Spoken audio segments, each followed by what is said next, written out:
नमस्कारम बच्चों। तो आज मैं आपको एक कहानी जो शायद आपने सुन रखी होगी, चिड़िया की आंख वाली।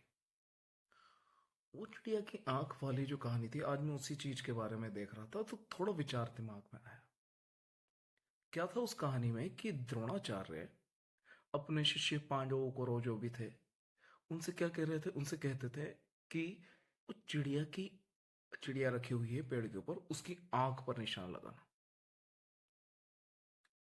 तो सभी शिष्यों को बुलाते हैं, सभी शिष्यों से निशान लगाने को कहते हैं और फिर उसके बाद उनसे ये पूछते हैं कि उन्हें क्या क्या दिख रहा है।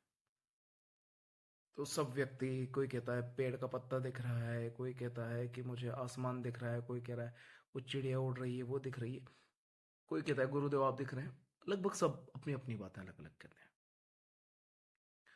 कर्ण की बारी आती है, कर्ण से पूछते हैं, कर्ण भी यही सब बातें कहता है द्रोणाचार्य से। वो किसी को भी निशाना लगाने को नहीं कहते, कहते हैं धनुष रख दो उड़ जाओ। अर्जुन होता है, अर्जुन भी वैसे ही निशाना लगाता है। अर्जुन से पूछा जाता है, अर्जुन तुम्हें क्या दिख रहा है? अर्जुन कहता है, गुरुदेव मुझे सिर्फ चिड़िया की आंख दिखाई दे रही। गुरुदेव कहते हैं, नहीं नहीं, और भी तो कुछ दिख रहा होगा, चिड़िया किस रंग की है, किस पेड़ की डाली पर बैठी है, वो भी तो दिख रही होगी।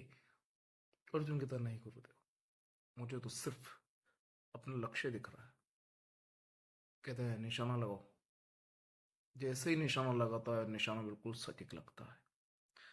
इस कहानी से मुझे जो एक विचार समझ में आया कि अभी जब भी हम किसी चीज की तैयारी करते हैं, हमारे सामने बहुत सारी चीजें आ जाती है। घर के काम, दूसरी जिम्मेदारियां, और भी दूसरी तरह की मानसिक तरह की समस्याएं। लेकिन अगर हम अपने लक्ष्य तक पहुंचना है तो हमें सिर्फ ध्यान लक्ष्य पर होना चाहिए। वो सारी समस्याएं, प्रॉब्लम सब कुछ रहेगी, लेकिन हमें उनकी तरफ ध्यान ही नहीं देना है। हमें अगर लक्ष्य पाना है तो पूरा ध्यान सब उधर होना चाहिए। वो समस्याएं रहेगी लेकिन हमें नहीं देखना है। अगर अगर हम खुद को इतना सक्षम बना लेते हैं कि हम सिर्फ लक्ष्य की तरफ देखें, तो हमें वह लक्ष्य मिल जाता है। तो आप सब भी इस चीज से क्या सीख सकते हैं, ये आप समझ गए होंगे। धन्यवाद। जय हिंद, जय भारत, हर हर महादेव।